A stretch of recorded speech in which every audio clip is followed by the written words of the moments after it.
On my birthday, Chloe finally agreed to travel abroad with me, but right before we boarded the plane, she messaged me saying her mother was sick and left me behind. Knowing full well how poor my English was, that night, while I was abroad, I saw a post from her childhood friend. It was a photo of her sleeping face, with the caption, "True love is one phone call, and you'll run to me straight from the airport." Everyone was watching for how I, her boyfriend, would react. What they didn't expect was my comment, "You're already sleeping in the same bed. Might as well get married, right?" Chapter 1. Chloe knew my English was bad. When she left me alone at the airport, I wasn't even that mad at first. She said her mom was sick. After all, I even wanted to ask if she needed my help, but she wouldn't reply. Then I saw Peter's tweet abroad. Chloe, asleep on his bed, clothes still on, and that line, "True love is one phone call, and you'll run to me straight from the airport." That's when I lost it. We had a huge fight. She threw out the same line she always did. "Peter and I are just friends. You think everyone's sleeping with each other." Then she blocked me. So there I was, fumbling through a 15-day trip in a foreign land, getting by on broken English and being looked down on by strangers. But on the day before I flew home, Chloe unblocked me. She messaged, "I'll pick you up tomorrow." I knew what that meant. She wanted to make peace in our relationship. She was always in control. She'd block me during fights, then unblock me when she was ready to forgive me. And I, no matter what, would never block her. So over the years, she came and went as she pleased. But what she didn't know was that those 15 days, surviving on my own in a foreign country, had made me rethink this whole relationship. If this were the past, I'd be overjoyed that we made up. But this time, I wasn't thrilled. I just replied plainly, "Thanks." Then tossed my phone aside and started packing, because I knew she wouldn't message back. But before bed, I saw one last text from her. "See you tomorrow." I turned off my phone and slept through the night. Chapter 2. At 7 p.m., I landed. I looked around the airport. Chloe wasn't there, dragging 2 huge suitcases behind me. I walked out. A taxi driver greeted me warmly. "Where to, young man?" I smiled, waiting for someone to pick me up. I had already sent Chloe my flight info. She'd know what time to come. But I waited outside until it got dark. Taxis came and went, and Chloe still didn't show. No texts either. "I've done 3 rounds already. Kid, if you don't go now, there won't be any cars left," the driver called out from his window. I pulled my suitcases over and said, "All right, let's go." Chapter 3. By the time I got home, it was already midnight. The taxi driver, worried about my safety, kindly waited at the entrance of the complex with his headlights on, lighting the path until I walked into the building. Only then did he drive away. And even then, Chloe hadn't sent me a single message. I didn't question her. I just washed up, collapsed on the couch in exhaustion, and opened a message from Lisa. "Are you really not going to reconsider the overseas assignment? It's only 2 years. You can still come back during holidays to visit your girlfriend. Lisa is my direct manager. There's a project in Yemen that needs people, and she's been strongly recommending me for it." I kept turning her down, saying my English wasn't good, but she could see right through it. The truth was, I couldn't let go of Chloe. Then she sent another message. "Once you're back, your annual salary will jump to 1.2 million, and I'll be going too, so you don't need to worry." Chloe and I were university classmates. We started dating in junior year, and it's been 3 years since graduation. 5 years in total, 5 years of my life revolving around her. When we graduated, the school asked us to write our hopes for the future on sticky notes. Among dreams like make $1 million a year, become a scholar, or run a big company, I carefully wrote, build a home with Chloe. 5 years revolving around her. Yet I couldn't even get her to show up late at night to pick me up from the airport. What a joke. I replied to Lisa, "I'm in." She immediately sent a voice message. "Thrilled. That's more like it. Goo. If you don't take this project, there's literally no one else who can.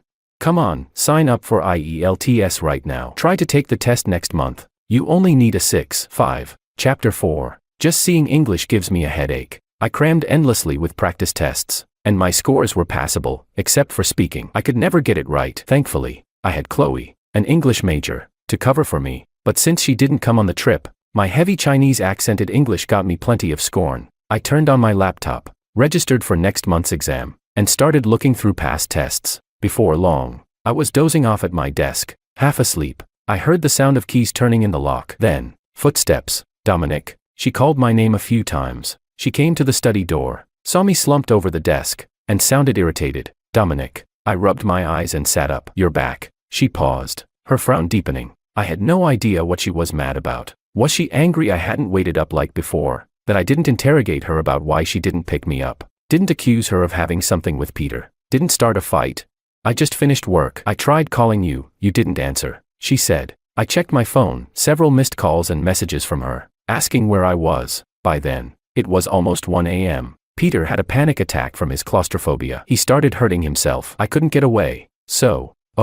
I didn't even let her finish. She froze, then sighed. I know you're mad, but Peter and I. Mad about what? I gave a small laugh, stretched, and walked toward the bedroom. It's late. I'm really tired. Let's talk tomorrow, Dominic. Her tone sharpened. If you have something to say, just say it. Don't play these games with me. I looked confused. What games? What am I saying? You. She struggled for words. That was rare for her. She was never one to be at a loss, only unwilling to explain. Never unable. I pulled the blanket back and got into bed. Let's sleep. You shouldn't overwork yourself either. I closed my eyes, and my breathing soon steadied. Somewhere between sleep and waking, I thought I heard the door slam shut. I knew exactly why she was angry. She had finally offered me an olive branch, and I didn't take it. But it didn't matter anymore. That night, I slept incredibly well. Chapter 5. The next morning, when I opened the bedroom door, there was a small cake on the dining table. Chloe was sitting on a chair. Dominic, happy belated 26th birthday. I blinked. So she did remember the whole reason I went abroad was for my birthday.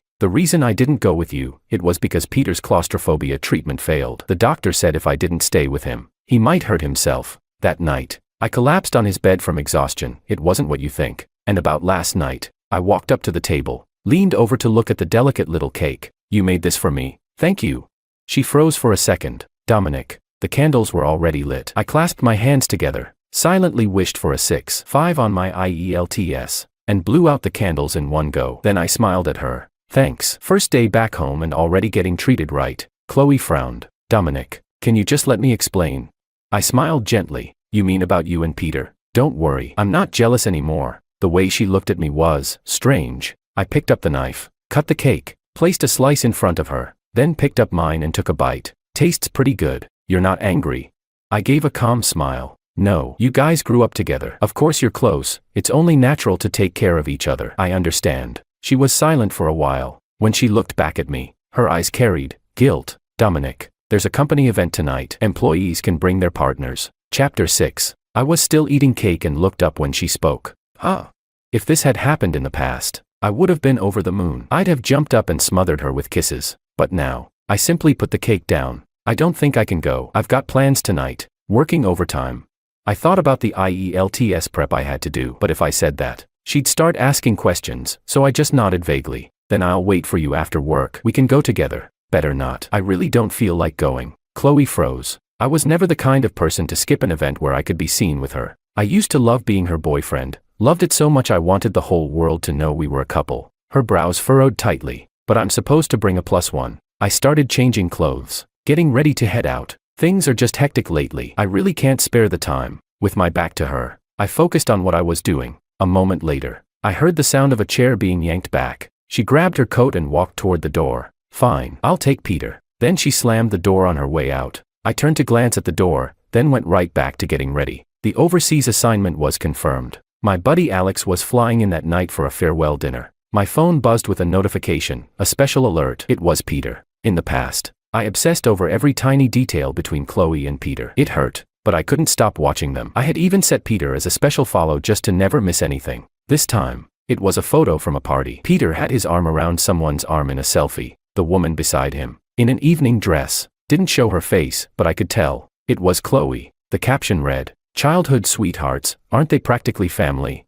Chapter 7. Chloe gave the post a like. She never posted, and almost never liked or commented on anything, except when we were fighting about Peter. Then she'd start acting out. In the past, I'd have called her right away, maybe even rushed over, determined to be the one by her side, the one labeled partner. But now, I simply liked the post too, and then removed both of them from my favorites list. Zoning out again. Don't tell me you're going back home to take care of that woman. I chuckled and shut off my phone. No way. Tonight, your bro's crashing with you. The next morning, for once, I found missed calls from Chloe on my phone, and a few unread messages. It's so late. Why didn't you come home? A few minutes later, I didn't stay long at the party. In the past, whenever she had any event to attend, I'd rush home early to make hangover soup. Then when she stumbled and drunk, I'd help her out of her shoes and clothes, feed her soup, and clean up her vomit. It was unthinkable for her to come home to an empty apartment. I replied, "Out with Alex." Why?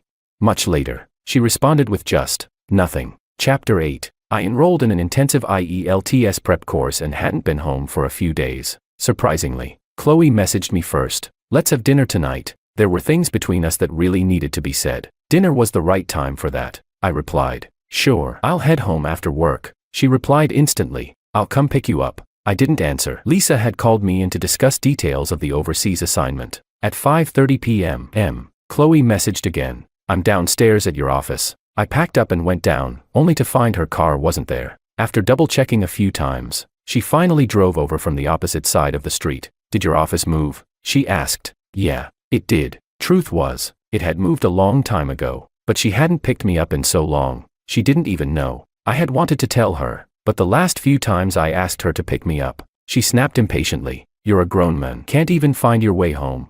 I picked Peter up because he's sick. Why are you comparing yourself to someone with a medical condition? So I stopped telling her. I didn't want her thinking I was hinting again. I walked around to the back seat, her hand resting on the passenger side door, paused. Dominic. She called my name. I had already opened the rear door. I looked up. What? She looked uncomfortable. Why are you sitting back there? I froze for a second. The front passenger seat, that was always Peter's. He claimed his claustrophobia made it unbearable to sit anywhere without a wide field of view. I had fought with Chloe over this before, but she'd thrown a glass and looked at me with fury in her eyes. Why are you fighting a sick person over something so petty? You want me to admit there's something going on between us, don't you? We didn't speak for a month after that. Since then, I never argued about the front seat again. Oh, just a habit. I'll sit here. No.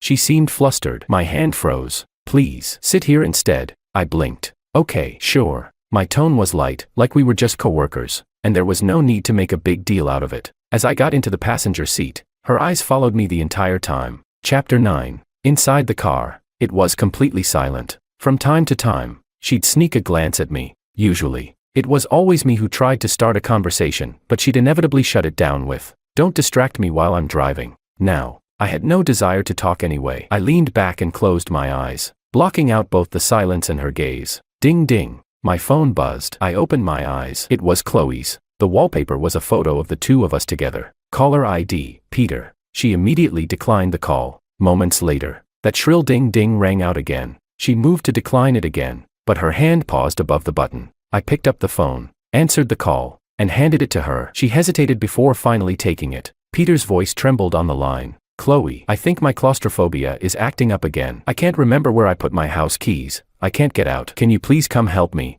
Chloe looked at me, her grip tightening around the phone. I'll send someone else to you. Okay. But Peter's voice grew urgent. No, Chloe, only you can help me. I don't trust anyone else. She furrowed her brows and looked at me, as if searching for permission, but said nothing. I knew what she was thinking. Even on the rare occasions she came to pick me up, one phone call from Peter would always reroute her. No hesitation. And if I ever pushed back, she'd lose patience. You're only a few blocks from home. Can't you just walk? Peter is sick. He might not even find his own front door. We grew up together. Helping each other out is normal. You're healthy and fine. Why are you always so upset over him? You just want me to admit there's something going on between us, don't you? Ugh, you're impossible. Get out of the car and cool off.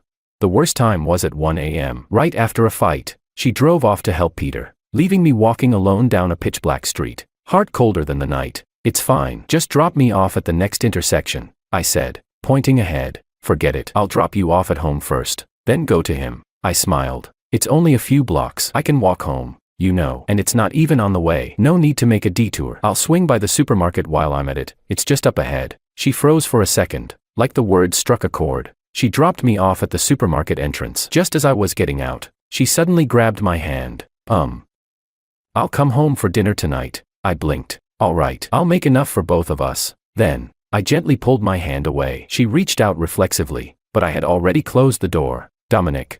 She called after me through the lowered window, her voice slightly panicked. I'm sorry. I gave her a soft smile. It's okay. He's sick. Go take care of him. And with that, I turned and walked into the supermarket. Chapter 10. I made dinner for two, but by 7:30, Chloe still hadn't shown up. I stared at the empty chair across from me and the untouched food on the table. Unlike the past, I didn't wait. I picked up my chopsticks and started eating by myself. By the time I finished, she still hadn't come home. No messages on my phone, no posts, no updates, just silence. Normally, whenever Peter called her over, he'd post something on social media. No idea why he broke the pattern this time. I cleared my side of the dishes, washed them, then wrapped up her portion in plastic wrap and put it in the fridge. After that, I went into the study, completed 2 full IELTS practice sets. When I looked up again, it was already past midnight. Time always flew when I was focused on my own stuff, hours gone without even realizing it. And during those hours, I hadn't thought about Chloe even once. That actually felt really good. My mind clear, my goals focused, I felt fulfilled. So this is what it means. Happiness doesn't have to depend on anyone else. I didn't ask when she'd be back. I just left a sticky note on the table. Food's in the fridge. Then I got ready for bed and went to sleep. The next morning, Chloe still hadn't come home. The note was still exactly where I left it. I didn't think too much of it. Got ready and left for work. I was swamped all morning syncing with colleagues overseas in Yemen, and honestly didn't even think about Chloe. It wasn't until lunch that I noticed several missed calls from her. Right as I saw them, she called again. I picked up. Her voice sounded urgent. Why weren't you answering your phone? It felt familiar. That anxious, demanding tone, that used to be my role. But now, I felt nothing. I was busy this morning. What's up? My tone was as neutral as if I were talking to a coworker. She paused for a moment, then said, "Nothing, it's just, last night. Peter's condition got worse, and I didn't have time to tell you. That's all." I laughed lightly. "Don't worry, I understand. You don't have to explain, I'm not upset, really." Maybe it was just me, but ever since I stopped reacting with anger, she started feeling uneasy, like she needed emotional validation from me. But I thought I'd been clear enough. Yes, really, I'm not upset. I understand. Just then, a colleague called me for lunch. I responded, "I've got to go eat now." "Anything else?" She hesitated, her voice a little shaky. "Well, last night was my fault. Let me cook dinner tonight. I'll pick you up after work." "Okay." I thought I misheard. She barely eats at home once or twice a month, and cooking. She's never cooked a meal for me, ever. When Peters had a panic episode, she'd rush over, make him porridge, calm him down. But if I ever complained, she'd frown and say, "You cook so well, you can't even make porridge for yourself." Back then, I told her, "It's not about the porridge. It's about the fact that you cook for him, but never for me." She always brushed it off. "What does it matter who makes it? You still eat it, don't you?" But it did matter a lot. In the past, if she had offered to cook for me, to come pick me up, I would have been over the moon. I would have felt like the luckiest guy alive. But now, I felt nothing. All I could think about was how I wouldn't be able to study tonight if she was home. So I said, "I've got a team dinner tonight. Won't be coming home." To my surprise, she asked, "Are there women on your team?" Last month, when it was Peter's birthday, she went on a 3-day trip with him to Sonia. We fought over that, and she snapped, "It's not like we went alone. A few of us just went to celebrate. And even if it was just the 2 of us, we grew up together. Our families have known each other since the last century. That's not crossing any line." She hated it when I questioned her social life. So why did she think she had a right to question mine? I brushed it off. Men and women both. Why? She paused. When she spoke, her voice was slightly strained. "It's nothing. Just take care of yourself. Thanks. You too." Chapter 11. Of course, the team dinner was a lie. I just wanted more time to study. I stayed at the office until 11 p.m. When security finally came to tell me to leave, I packed up my laptop and headed downstairs. Just as I opened my ride-hailing app, a car pulled up in front of me. Chloe stood in front of it, eyes slightly red. I froze. "How was the team dinner?" she asked. It was good." She forced a smile, clearly strained. "There wasn't a dinner, was there?" I still tried to deny it. "No, there was. It ended early. I came back to take care of something." "Dominic," her voice trembled slightly. "Hurt. I was downstairs at your office since 6:30. I saw your co-workers coming out. They told me there was no dinner tonight. I was stunned. Why were you there at 6:30? Her eyes looked glossy, like tears were forming. "Dominic, did you forget what day it is today?"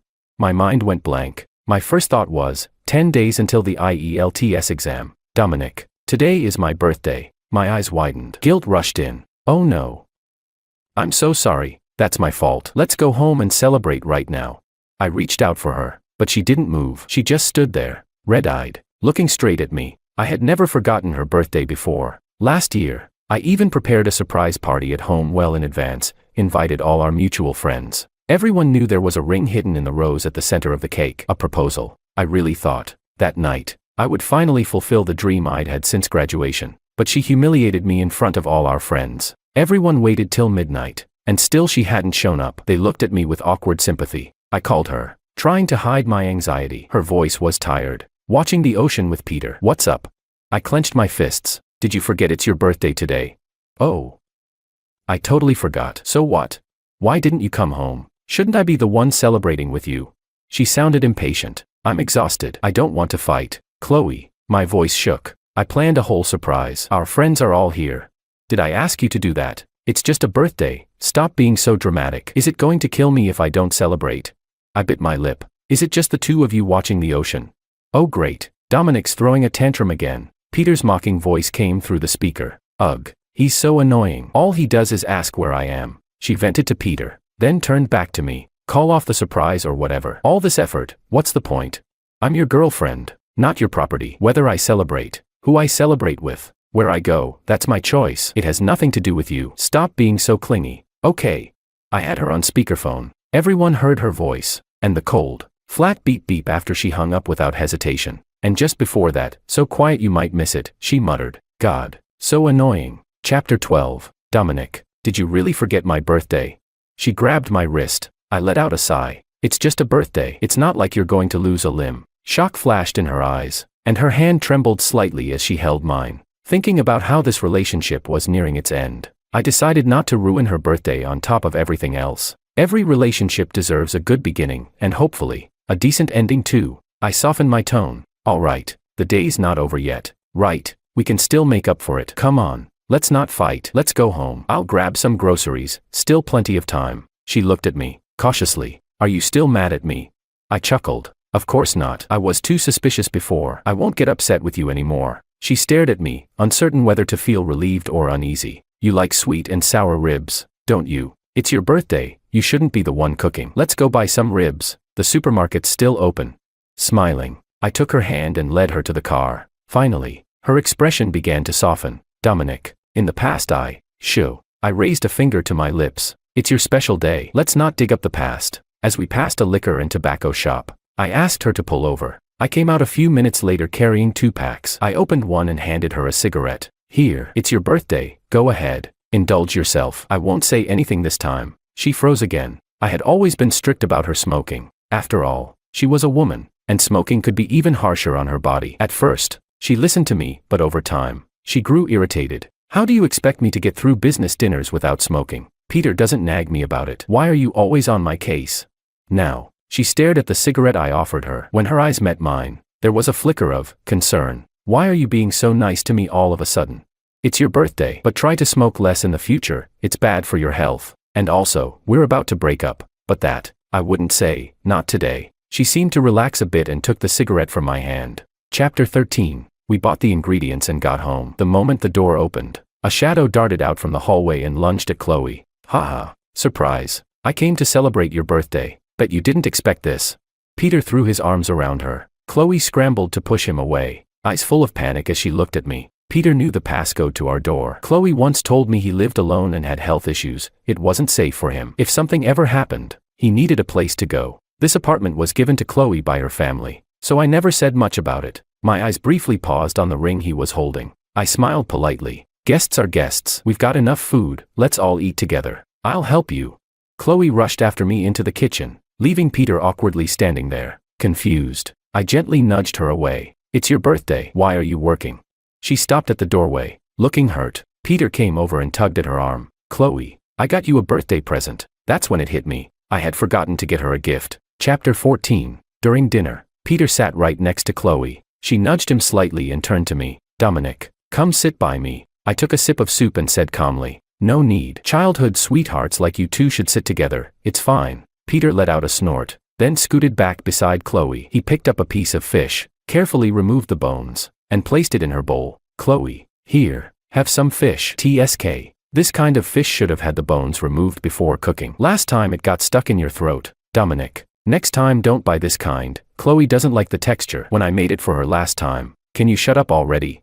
Chloe cut him off abruptly. Peter was stunned. She had always taken his side in front of me, always. Why are you criticizing the food my boyfriend made for me? If you don't like it, leave. Chloe, you. Peter frowned. I gave a soft smile. It's fine, I won't make it for her again. Then I picked up a piece of the fish and placed it in my own bowl. I wouldn't make that dish for Chloe anymore, but I'd still make it for myself, because I actually liked it. Peter looked annoyed, grabbed a piece of the sweet and sour ribs, took a bite, then suddenly spat it out, grimacing. Dominic, why do the ribs taste sour? Is the meat even fresh? He then picked up the piece he'd bitten and held it up to Chloe's mouth. Chloe, try it. Doesn't it taste weird? Or is it just me? Smack. The rib hit the table. Peter stared at her in disbelief. Get out. Chloe's voice was ice cold. Peter blinked, stunned. What did you say? I said get out. Chloe, do you even know what you're saying? Peter stood up so fast the chair scraped loudly against the floor. Do I need to personally show you the door? Peter's eyes turned red instantly. He yanked the chair back and stormed out. The front door slammed so loud it shook the walls. Those two, childhood sweethearts, both had a flair for door slamming when they were mad. Chapter 15. Chloe got up and sat beside me. He's just spoiled by his family. Don't be mad. I smiled. It's all right. There was a knock at the door. Chloe frowned. I'll go tell him to leave. Wait. I stopped her and walked over to the door first. It's probably the gift I ordered for you. Her eyes lit up. I accepted the bag from the delivery guy, closed the door, and handed it to her. Happy 25th birthday, Chloe. Inside the gift bag was a red velvet ring box. A flicker of genuine joy shone in her eyes. But as she opened it, her expression darkened instantly. What's this supposed to mean? A diamond ring. Didn't you compliment this design before? It's hard to get, our local stores barely had any stock. I asked the sales rep to hold it especially for me. Don't you like it?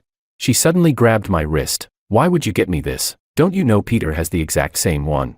Back when Peter had shown her the ring, he'd held it up in front of her and asked if it looked good. She'd seriously commented on the craftsmanship and pattern. I smiled. I didn't know at the time. I thought you simply liked the design. Her hand trembled slightly. I took her hand and led her to the bedroom. From the drawer on the right side of her desk, I pulled out a similar red velvet box. The velvet on it was already worn, faded in places. Her face paled instantly. I opened the box and gave a bitter smile. Inside was a ring, same design as the one I had just gifted her. Only this one was missing several small diamonds. It was clearly aged, scratched, and heavily worn. You always kept that drawer locked. I assumed it had important documents or something. A while ago, when the drawer broke, I had someone come fix it. The repairman found it and mentioned it to me. My throat tightened. After 5 years of swallowing my pride, the ache didn't disappear so easily. And now it felt like I was clinging to this one moment, this one truth, just to finally let everything I had buried pour out. Chloe, that was when I found out. Peter's ring is part of a couple's set.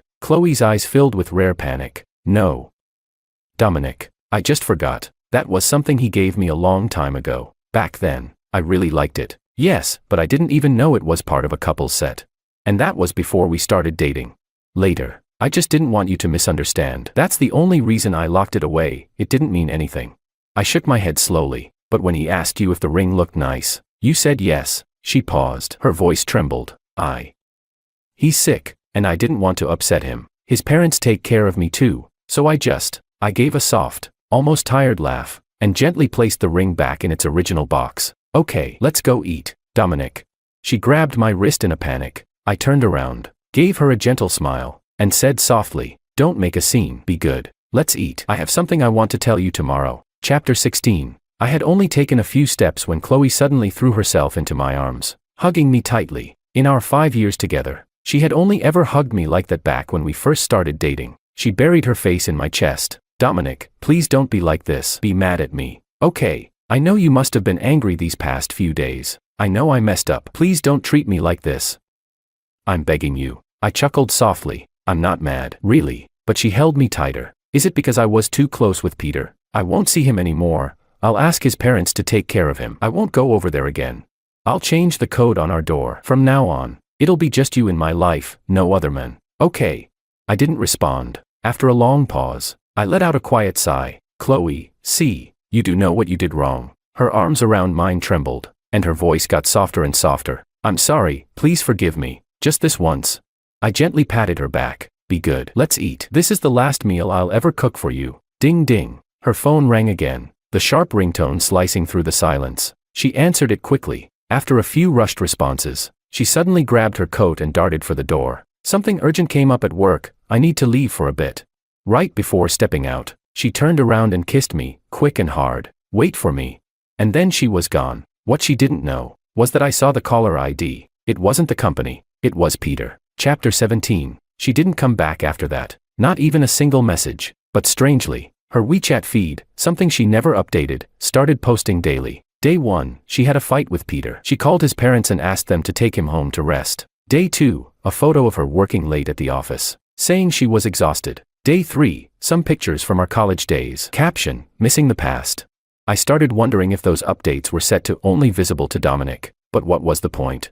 I messaged her, we need to talk in person. No reply. Maybe she thought ignoring me could delay the inevitable, but in reality, when one person stops wanting to talk, that is the end of a relationship. Wanting to talk face to face is just a courtesy, a way to give closure, but it's not necessary. She didn't come home, so I quietly packed my things. The apartment was hers. I removed every trace of myself and put everything back the way it had been. I passed my IELTS soon. I'd be leaving this place. Before I left, my coworkers threw me a big farewell party. I was in a good mood and drank a little too much, unaware that we had broken up. One of my coworkers casually called Chloe. Chapter 18. When my coworkers helped me out of the venue, I collapsed against a soft, familiar figure. It was Chloe. She politely thanked them. Thank you for looking after him. Someone joked. No wonder Dominic was so reluctant to go to Yemen. He's got someone who really cares about him here. In that instant, I felt her grip on my arm tighten abruptly. I didn't want her to start questioning me right there, so I slurred deliberately, Chloe, let's go. I'm so tired. Only then did she, clearly distracted, help me into the front passenger seat and buckle my seatbelt. On the way home, she clutched the steering wheel tightly. What did they mean by that? I dropped the drunken act, leaning against the window. There's a project over there. The company needs me to go. The veins on the back of her hand stood out, but she kept her tone steady. For how long? 2 years. She was quiet for a moment, then said softly, 2 years, that's not too long. I can wait. Wait for what?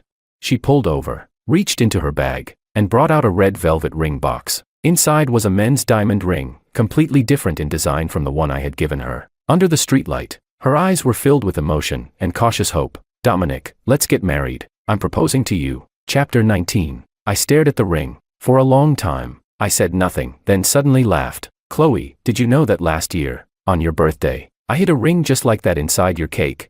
Oh, wait, mine was the women's version. Her face went pale. I laughed until tears filled my eyes. Chloe, our taste is so perfectly aligned. It's almost poetic. Too bad, it's all too late now. She suddenly grabbed my wrist, eyes rimmed with red. No, it's not too late, Dominic. It's not too late for us. I'll wait for you, 3 years, 5 years, however long it takes. As long as you come back, we'll get married. Okay. If you're willing, we can even. Chloe, I calmly pulled my hand away. We already broke up. In that moment, all color drained from her face. Her hand hung frozen in the air, too stunned to fall back down. Chloe, we dated for 5 years, and during those 5 years, I had so many unrealistic dreams about us. I know it's been exhausting for you. After tonight, you're free. Her eyes welled up, and she clung to the last thread of hope.